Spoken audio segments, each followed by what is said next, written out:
this man's getting money for radio.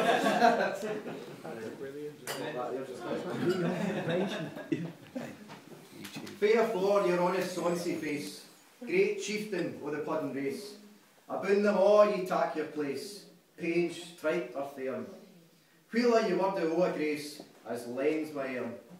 The groaning trencher ere ye fill, your hurdies like a distant hill, your pin would help to mend a mill in time o' need, while through your pores the dews distill like amber bead. His knife, see rustic labour dich, and cut you up with ready slith. Trenching your gushing's entrail bricht like ony ditch, and then, oh what a glorious sich, warm, reeking, rich.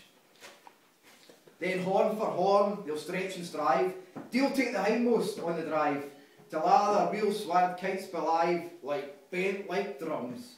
And all good man maist like to ride, be thank it hums. Is there that o'er his French ragout, or olio that would stow a sou, or fricassee would make her spew, with perfect scunner, looks down with sneering scornful view on sic a dinner?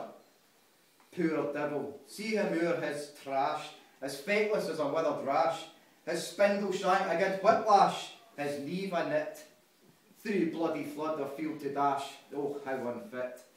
But mark the rustic haggis thread, the trembling of resounds his tread, clapping his wally neath a blade, he'll make it whistle, and legs and arms, and he'd so sned, and taps a whistle.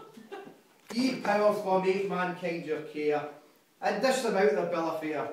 All Scotland wants nae stinking ware that jops and luggies, but if ye wish her grateful prayer, gie her the haggis.